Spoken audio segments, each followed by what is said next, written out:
Welcome to Mountain Strong. Today I have come up to Eagle River, Alaska, the town just north of Anchorage, Alaska, and I've stopped at the little park known as Mirror Lake. And of course, at this time of year, Mirror Lake is not really a mirror.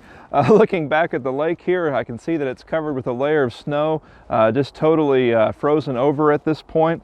It is 10 or 11 degrees Fahrenheit right now, which I can't remember if that's what, like -12, -13, or maybe a little bit lower in Celsius. Quite cold right now, which is pretty crazy considering that just last week we had temperatures that were in the kind of upper 30s even, and then when I recorded last week there was no snow. It was in I think just above freezing or just at freezing at that point. And then the crazy thing about the month of December here in Alaska is that this weekend we're looking forward to those temperatures again. I would have waited to record until Saturday when it's supposed to be 36 or 37, but it's also supposed to be raining, and when rain combines with snow, it's just a bit miserable. And so I decided to brave the cold and to do an examination of some Psalms here today. We're going to be having a look together right now at Psalm number 136. Let's go ahead and read that. Give thanks to the Lord, for He is good, for His steadfast love endures forever. Give thanks to the God of gods, for His steadfast love endures forever. Give thanks to the Lord of lords, for His steadfast love endures forever. To Him who alone does great wonders, for His steadfast love endures forever. To Him who by understanding made the heavens, for His steadfast love endures forever.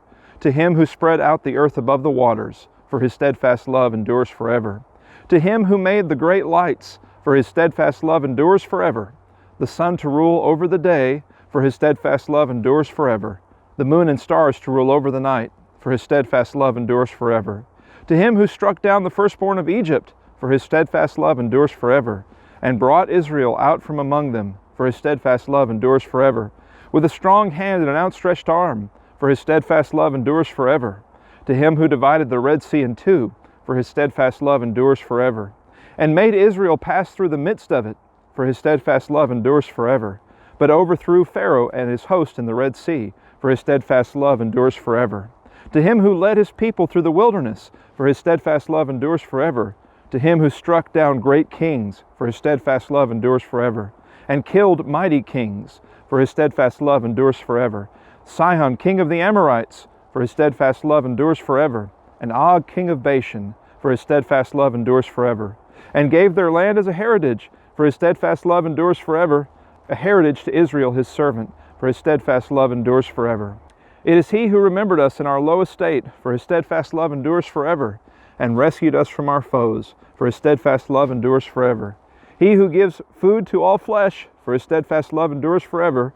Give thanks to the God of heaven, for His steadfast love endures forever.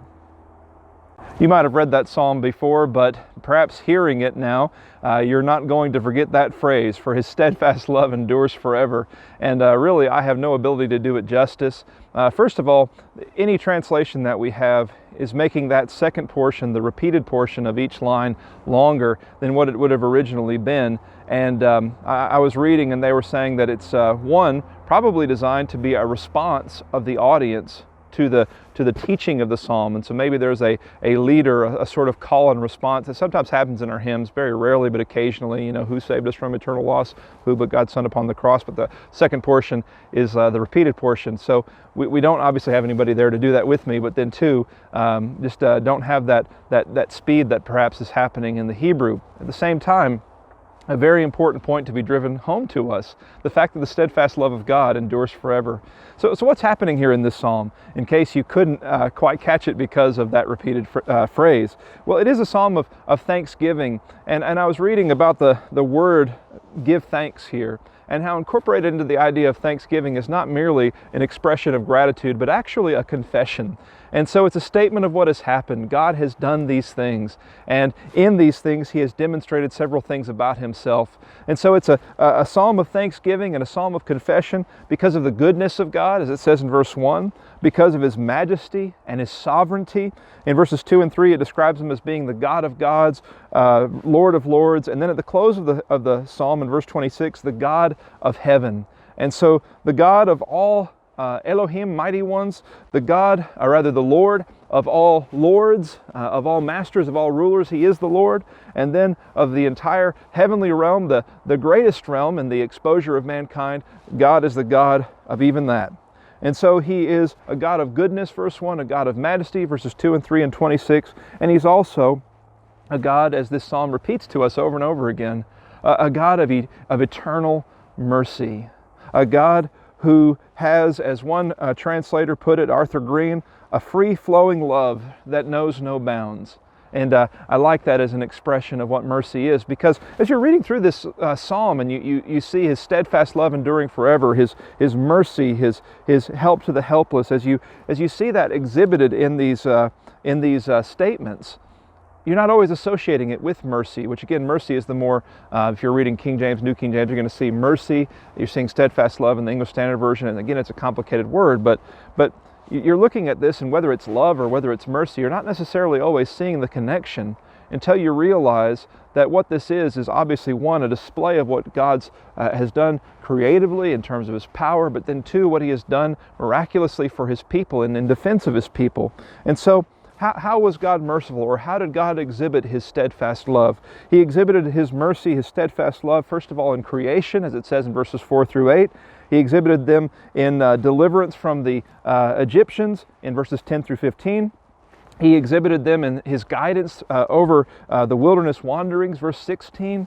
And then also in the victory over the enemies that they faced. And you find that it must have captured the imagination of later readers to read about how easily this untrained Israelite army that had never experienced any battles before faced these giant kings, Og and Sihon. That is revisited frequently in the rest of the Old Testament. And so these were decisive victories that God wrought for a people who had no business fighting battles because they were former slaves who'd been wandering the wilderness for 40 years. And yet God enabled them to win those victories and showed forth His mighty hand. But then, after describing the glory of the miracle of creation, and then the glory of the Exodus, and then the glory of those wilderness wanderings, and how God preserved them with miraculous manna, water coming from rocks, and all of the amazing things that God did during that period, and then culminating with Him ushering them into the promised land with victories on the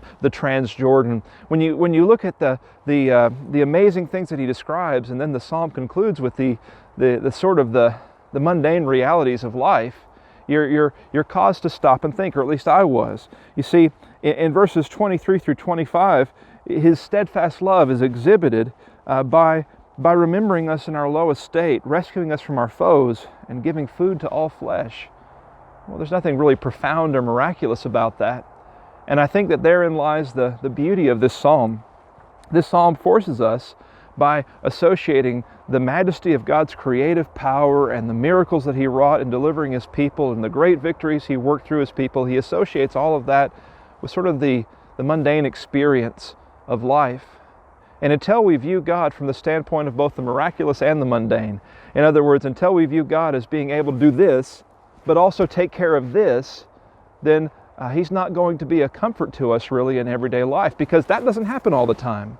God doesn't always exhibit His power in these ways, but He will exhibit His power in this way. He will take care of our daily needs if we take care to follow Him and to remember His steadfast love, and attempt as best as we can to render the thanks, the glory that is due to Him, because He exhibited these wonderful things towards us.